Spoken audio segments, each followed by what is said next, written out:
അസ്സലാമു അലൈക്കും വറഹ്മത്തുള്ളാഹി വബറകാതുഹു. 7ാം ക്ലാസ്സിലെ നാളത്തെ ദുറൂസുൽ ഇഹ്സാന്റെ മോഡൽ പേപ്പറാണ് ഇന്നത്തെ വീഡിയോയിൽ വിശകലനം ചെയ്യുന്നത്. ഒന്നാമത്തെ പ്രവർത്തനം യോജിപ്പിക്കാം എന്നതാണ്. ആദ്യം ബ്രാക്കറ്റുള്ളത് വായിക്കാം. ഷിർക്ക്, ഗൈബ്, മുഅ്ജിസത്ത്, ബറക്കത്ത്, തവസ്സുല്, പ്രപഞ്ചം. ചോദ്യം 1. സൃഷ്ടാവ് ഉണ്ട് എന്നതിന്റെ തെളിവാണെന്ത്? പ്രപഞ്ചം.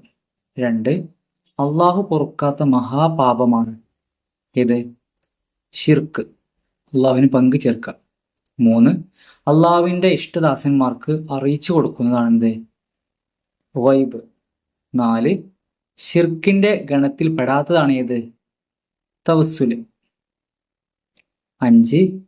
നബിമാരിൽ നിന്ന് സംഭവിക്കുന്നവയാണ് മുഅ്ജിസത്ത്. 6. നബി സല്ലല്ലാഹു അലൈഹി വസല്ലമയുടെ തിരുശേഷിപ്പുകൾ സ്വഹാബികൾ ഉപയോഗിച്ചതിന്റെ ഉദ്ദേശം എന്താണ്? ബർക്കത്ത്. ഓക്കെ. രണ്ടാമത്തെ പ്രവർത്തനം പൂർത്തിയാക്കാമെന്നതാണ്. അതിലൊന്ന് ലൗകാന ഫീഹിമ ആലിഹത്തുൻ ഇല്ലല്ലാഹു ലഫസദത. ആകാശഭൂമികളിൽ അല്ലാഹുവല്ലാതെ ഇലാഹുകൾ ഉണ്ടായിരുന്നുവെങ്കിൽ അവ രണ്ടും തകരാറിലാകുമായിരുന്നു. 2. ലോകം മുഴുവൻ സൃഷ്ടിക്കപ്പെടാൻ കാരണം നബി സല്ലല്ലാഹു അലൈഹി വസല്ലമയാണ്. 3. നബിമാർ ഗൈബ് അറിയുന്നത് മുഅ്ജിസത്ത് വഴിയും ഔലിയാക്കൾ അറിയുന്നത് കറാമത്ത് വഴിയുമാണ്. ഇനി 2 ഇത് എഴുതാനാണ്. അതിലൊന്ന് നബി സല്ലല്ലാഹു അലൈഹി വസല്ലം തങ്ങളുടെ സ്വഭാവ ഗുണങ്ങൾ എന്തൊക്കെയായിരുന്നു? കുഞ്ഞുങ്ങളെ സ്നേഹിക്കുക, അനാഥരോട് കരുണ കാണിക്കുക. അങ്ങനെ ഒരുപാട് സ്വഭാവ ഗുണങ്ങൾ പറയുന്നുണ്ട്. ഏതെങ്കിലും 2 എഴുതുക.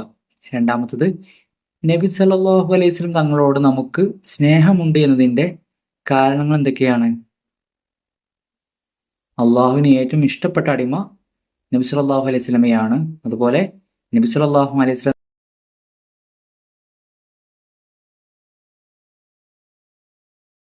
മൂന്നാമത്തത് മൂസ നബി അലൈഹി സ്വലാമിന്റെ മാതാവിന് അള്ളാഹു അറിയിച്ചു കൊടുത്ത മറഞ്ഞ കാര്യങ്ങൾ എന്തൊക്കെയാണ്? ഗൈബ് അറിയിച്ചു കൊടുത്തില്ല. അത് ഏതൊക്കെയാണ്? കുട്ടിയെ ഉമ്മക്ക് തന്നെ തിരിച്ചു ലഭിക്കുമെന്നും കുട്ടിയെ ഭാവിയിൽ പ്രവാചകരാക്കുമെന്നും അതേപോലെ കുഞ്ഞിന്റെ കാര്യത്തിൽ ഭയം തോന്നിയാൽ നൈൽ നദിയിൽ ഇടണമെന്നും ഇനി അതിൻ്റെ പേരിൽ ഭയപ്പെടുകയോ വ്യസനിക്കുകയോ വേണ്ടെന്നും അള്ളാഹു തആല എന്ത് ചെയ്തിട്ടുണ്ട്? ആദ്യമേ അറിയിച്ചു കൊടുത്തിട്ടുണ്ട്. അതാണ് ഗൈബ്. 4ാമത്തെ പ്രവർത്തനം ഉത്തരം എഴുതാമെന്നതാണ്. അതിലൊന്ന് അള്ളാഹു ഏകനാണ്. ഏതിലെല്ലാം? ദാത്തിലും സിഫാത്തിലും അഫ്ആലിലും അള്ളാഹു തആല എന്താണ്? ഏകനാണ്. 2. സർപ്പത്തിന്റെ കടിയേറ്റിട്ടും സിദ്ദീഖ് റളിയല്ലാഹു അൻഹു കാൽ അനക്കിയില്ല. കാരണം എന്താണ്? നബി സല്ലല്ലാഹു അലൈഹി വസല്ലമയുടെ ഉറക്കം നഷ്ടപ്പെടുമെന്ന് കരുതിയിട്ടാണ് കാൽ അനക്കാതിരുന്നത്. 3. നഹാവന്തിൽ ശത്രുക്കളോട് യുദ്ധം ചെയ്തുകൊണ്ടിരിക്കുന്ന മുസ്ലിം സൈന്യത്തിന്റെ നായകനോട് ഉമർ റളിയല്ലാഹു അൻഹു എന്താണ് പറഞ്ഞത്? യാ സാരിയ അൽ ജബൽ, അൽ ജബൽ, പർവ്വതഭാഗം ശ്രദ്ധിക്കൂ എന്ന് വിളിച്ചു പറഞ്ഞു. 4. ഈമാൻ വർദ്ധിക്കാനും ഹൃദയശുദ്ധി ഉണ്ടാകാനും കാരണമാകും എന്ത്? സ്വാലിഹീങ്ങളോട് സ്നേഹവും സഹവാസവും കാരണം ഈമാൻ വർദ്ധിക്കുകയും ഹൃദയശുദ്ധി ഉണ്ടാവുകയും ചെയ്യും. 5. ബർക്കത്തിന് വേണ്ടി നബി സല്ലല്ലാഹു അലൈഹി വസല്ലം തങ്ങളുടെ വിയർപ്പ് ശേഖരിച്ചിരുന്ന സ്വഹാബി വനിത ആരാണ്? ഉമ്മു സുലൈം റളിയല്ലാഹു അൻഹ. 5ാമത്തെ പ്രവർത്തനം വ്യക്തമാക്കാനാണ്. അതിലൊന്ന് ഇബാദത്ത്. എന്താണ് ഇബാദത്ത്? അങ്ങേയറ്റത്തെ ആദരവും വിനയവുമാണ് ഇബാദത്ത്. 2. ഇൽമുൽ ഗൈബ്. എന്താണ് ഇൽമുൽ ഗൈബ്? നമ്മുടെ ഇന്ദ്രിയങ്ങളും പ്രാഥമിക ബുദ്ധിയും കൊണ്ട് അറിയാൻ കഴിയാത്ത മറഞ്ഞ കാര്യങ്ങളാണ് ഗൈബ്. 3. ലാ ഇലാഹ ഇല്ലല്ലാഹ് എന്നതിൻ്റെ അർത്ഥം എന്താണ്? അള്ളാഹു അല്ലാതെ ഇബാദത്തിന് അർഹൻ ആരുമില്ല എന്നാണ് ഈ കലിമത്തിന്റെ അർത്ഥം. 6ാമത്തെ പ്രവർത്തനം അർത്ഥം എഴുതാനാണ്. ഇവിടെ നമ്പർ ഇട്ടത് പേച്ചതാണ്, ഇവിടെയൊക്കെ മാറിയതാണ്.